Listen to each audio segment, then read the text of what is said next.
Hello and welcome, I will be narrating for you the anime, Toriko. The world is in the gourmet age, where people quest for yet unknown culinary delights. These individuals are known as gourmet hunters. Komatsu, a master chef at the renowned Hotel Gourmet, tracks down the legendary gourmet hunter, Toriko, for a job request to capture the infamous gaurarigator for an upcoming feast. While accepting the job, he captures two rare animals in one swing to Komatsu's amazement. Soon after, they make their way to Barren Archipelago, home of the gaurarigator.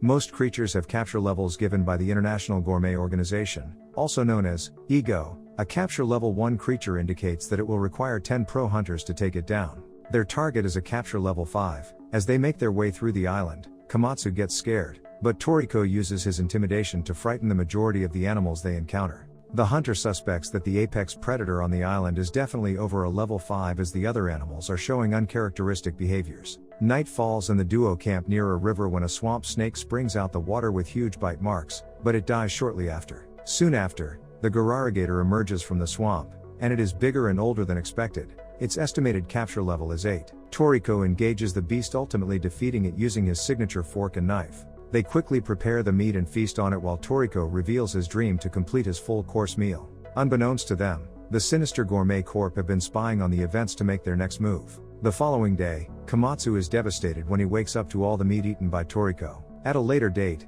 Komatsu makes his way to the central gourmet wholesale market to pick up some rare ingredients while being guarded by an agent, Johannes, from the EGO. Everyone stops to watch the Star News anchor Tina rant on about the freshness of a fish she is to report on. The commotion comes to an end when Toriko takes the spotlight with his arrival. Tina is eager to interview him, but the EGO agents pull her away as she has to go through the official channels. Johannes is happy to see Toriko. There was a job he wanted him to handle. He alerts him that the rainbow fruit is ripe, and is in one of their research facilities, Biotope 8. The fruit is surrounded by Group Troll Kong, which have a capture level of 9 each, so they can't get near it. Since he wants to taste it, the hunter agrees to take the job. Upon arrival, Toriko uses his pike punch to gain access to the biotope when the EGO guards start being difficult. Shortly after they enter, they are attacked by the weakest troll in the pack, but Toriko knocks it. As it falls, it licks him like a granny licking a stamp. With the scent of the weakest ape on him, the rest of the pack don't sense Toriko's actual threat, so they attack, but it starts to rain, which washes the weakest scent off. He uses his intimidation, which quickly subdues the pack of apes, giving him access to the fruit.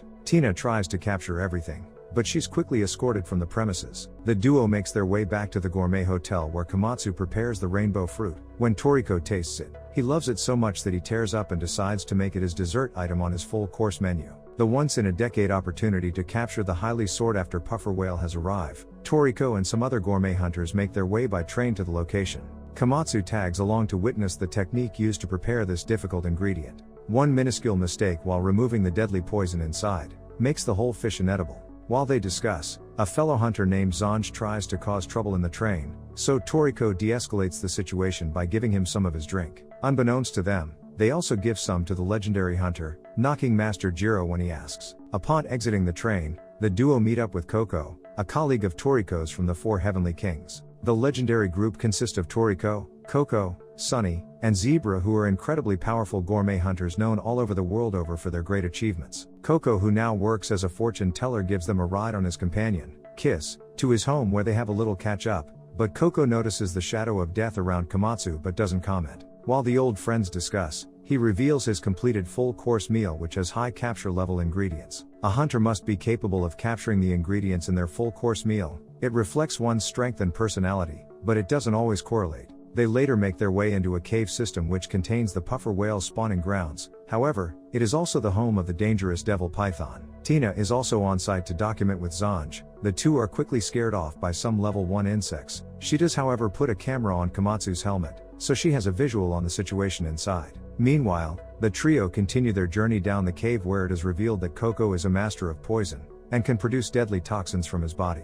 Komatsu gets kidnapped by a hunter while they deal with some bats. Things get worse when Toriko and Coco are confronted by the devil python as they look for their missing chef. The two kings struggle at first, but they execute some excellent teamwork. Coco develops antibodies against the devil python poison, and even uses his own poison to inhibit its movement. This allows Toriko to land a charged-up punch. I don't know about you, but he kinda looks familiar. The impact even causes the front of the cave to collapse. All the while, Komatsu and his kidnapper come across another devil python, but the hunter feeds Komatsu to it, giving him time to escape. but he's attacked and killed by other monsters. The chef tries to use some special firecrackers given to him by Toriko to scare off the python, but he forgets to use the included earplugs, so dies from the sound of the bang, which was in vain because the monster was not phased. Toriko and Coco hear the sound and rush towards his location, but are surprised to find him fine and the devil python incapacitated. Komatsu explains that he actually died, but he was resurrected by Master Jiro after he subdued the monster. The reunited trio eventually reach a cavern lagoon where they successfully capture 14 puffer whales. After a failed attempt, Coco suggests for Komatsu to prepare the rest, but he also fails, leaving one. But with Coco's instructions, he manages to cook the last one.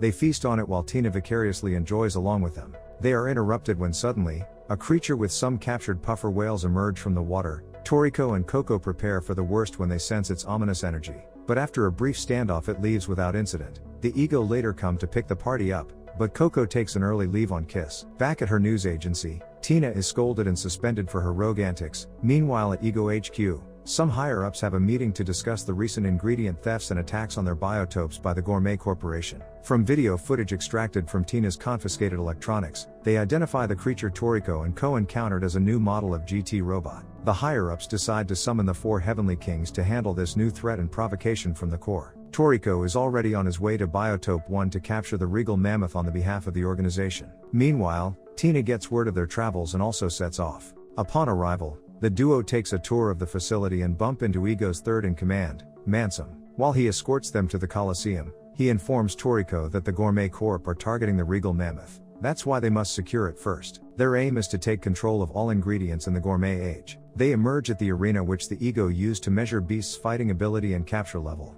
but it also doubles as entertainment for the rich and powerful. They spot Tina again, who is being harassed by security for entering the VIP-only Colosseum, but she manages to give them the slip. Toriko is surprised to see that the Ego have managed to revive the extinct legendary apex predator, Battle Wolf. Rin the Beast Master releases some battle fragrance which causes the beasts to fight, but she radios in to inform her boss that the machine is broken. Toriko notices that the wolf is a female, and it's about to give birth. So, he busts into the arena and fends off the attacking beast in order to give it a peaceful birth. While doing so, he breaks the protective dome around the arena. Pandemonium erupts as the terrified crowd rush to escape.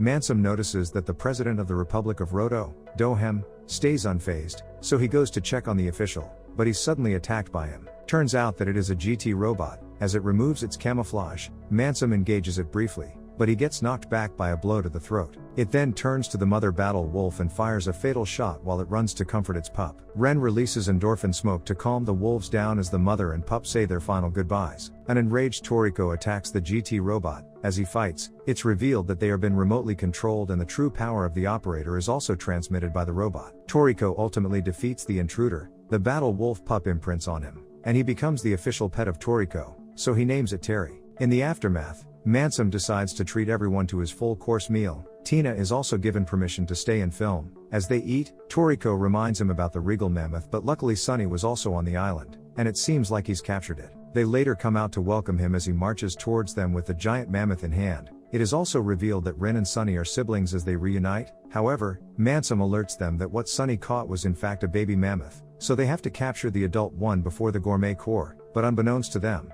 a team of 3 GT robots are already on the island along with the vice chief of the Corps. During that interval, the Ego party find themselves at a black grass pasture, but they are soon attacked by a group of rock drums. Sunny uses his hair-based powers to defeat some of the monsters, but he forgets to incapacitate them with a special technique known as knocking, so he and the rest are sent flying with a kick while their guard is down. Komatsu and Sunny land at Mushroom Woods, while Rin and Toriko land at the White Forest. Terry and Tina still remain at the black grass pasture, but they spot the GT robot. Terry senses the danger and rushes with Tina to find Toriko to alert him of the impeding threat. Meanwhile, Toriko and Rin struggle to cross the Devil's Playground as he's exhausted from the consecutive battles. Terry catches up and uses his heightened senses to guide them through the safest route. The wolf turns back to confront the GT robot when it realizes that it led the robot to Toriko's location. Elsewhere, Sunny and Komatsu arrive at the entrances to Regal Highlands. In order to access the location of the mammoth, they must scale a 3,000-meter tall cliff. Sunny uses his hair powers to start the climb, but unbeknown to them,